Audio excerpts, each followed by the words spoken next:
L'édito de Djameldine Benchenouf. Salam alaikum, Azul Fillaoun, bonsoir. Nul besoin pour qui s'intéresse à l'Algérie, à ce qui s'y passe, à ce qui s'y concocte, d'être un initié du sérail pour constater l'effervescence qui s'est emparée du système depuis ces derniers mois. Nous avions tous, à un certain moment, incliné à penser que c'était dans l'ordre des choses et qu'en l'occurrence, toute cette frénésie, cette agitation et toutes ces fracassantes sorties thébouniennes n'étaient impulsées que par cette élection présidentielle qui se profile à l'horizon pour la reconduction presque certaine à un second mandat de Tebboune. C'est le cas en effet, mais pas seulement. En fait, il y a comme une dissonance, une fausse note dans l'orchestration de cette mise en scène. Comme si quelque part, au cœur de la décision politique, une partie du pouvoir s'était mise à chahuter la partition, comme si elle avait entrepris un vaste coup tordu pour s'aborder le deuxième mandat, mais suprême tactique, en usant de Tebboune lui-même et de ce qu'il est devenu pour compromettre l'objectif réélection Tebboune. Une reconduction qui aurait dû, en situation normale et comme d'habitude, être réglée comme sur du papier à musique, puisqu'il suffit, comme toujours, qu'il y ait consensus autour des décideurs militaires pour faire passer la pilule, le peuple algérien ne comptant pour rien dans l'équation, hormis la nécessité de le maintenir sous anesthésie par les habituels moyens de la propagande, des épouvantails de l'ennemi intérieur, de l'ennemi extérieur, et surtout de la corruption de masse. Acheter la paix sociale. Alors, comment et pourquoi, me diriez-vous, ces gens qui ne veulent pas d'un deuxième mandat pour Tebboune pourraient-ils réussir l'exploit de l'utiliser lui-même, Tebboune, pour compromettre la propre réélection de Tebboune?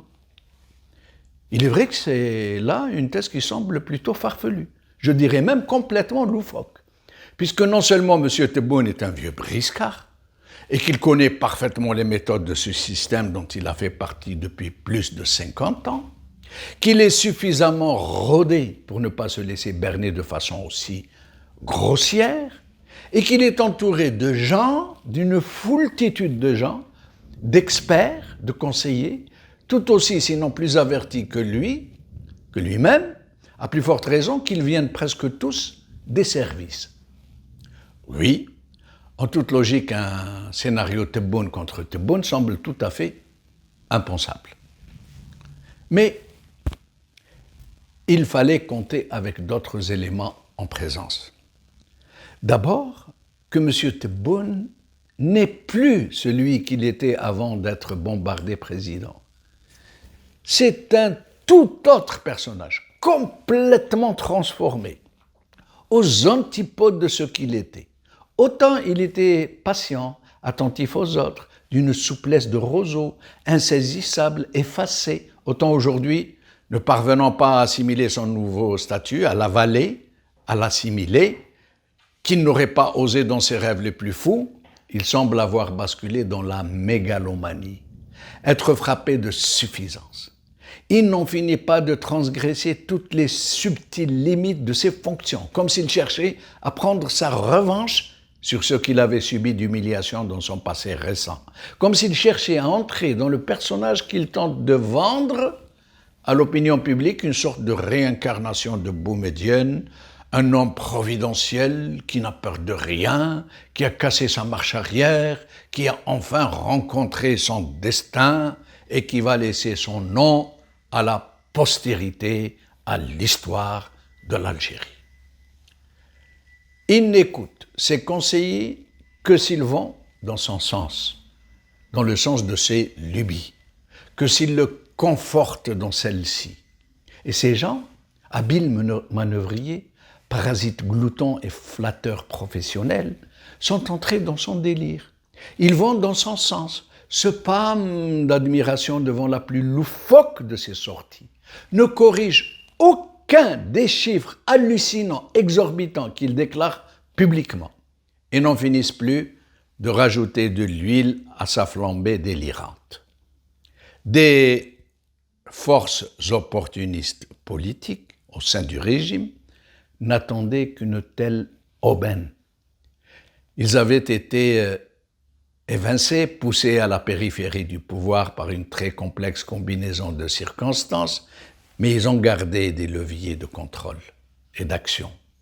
Ils ont tout aussitôt compris qu'ils avaient là, sur un plateau d'argent, l'occasion de se servir de cette folie des grandeurs de Tebboune, qui avait fini par se convaincre qu'il était l'idole des foules, pour le compromettre d'abord à l'international, le couper de tous ses soutiens potentiels, lui créer de nouveaux ennemis, en somme, le mettre dans une situation intenable, le vulnérabiliser pour qu'il soit désespérément seul quand viendra l'heure du coup de grâce, quand la campagne d'un deuxième mandat entrera dans sa phase cruciale, celle qui nécessitera autant le consensus de tous les décideurs militaires que celui des puissances étrangères qui embarquent d'une façon ou d'une autre sur le système algérien.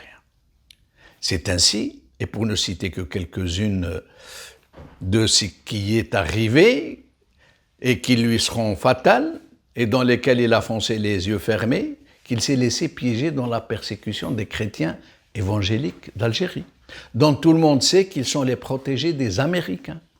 C'est ainsi, aux grandes dames de son principal soutien, le président Macron, qu'il a réintroduit le couplet de Qassamen que le président Chadli avait délicatement éclipsé pour des raisons hautement politiques. C'est ainsi qu'il a foncé tête baissée dans cette toute dernière initiative algérienne en Russie, où il s'est laissé aller à des déclarations d'une irresponsabilité qui permet aujourd'hui de mesurer le degré de futilité de cet homme. C'est dans les mêmes perspectives de déstabilisation que le coup tordu de l'affaire des Émirats lui a été concocté sur le média An-Nahar, et c'est ainsi aussi qu'il a été poussé très intelligemment à prendre la très contre-productive décision de limoger le ministre de la Communication, où il démontre lui-même, tout seul et comme un grand, que c'est le ministre de la Presse qui dirige la presse, et qu'il lui dicte ce qu'elle doit dire ou non. Et c'est ainsi qu'il démontre aussi, comme un grand, que d'abord ses services sont une passoire, dont des forces à peine moyennes manipulent très facilement, que des forces moyennes manipulent très facilement, et qu'ensuite, il a une peur bleue des Émiratis, dont tout le monde sait qu'ils disposent de données et d'informations qui pourraient semer un grand désordre au sein du système algérien, et c'est dire. قول خير.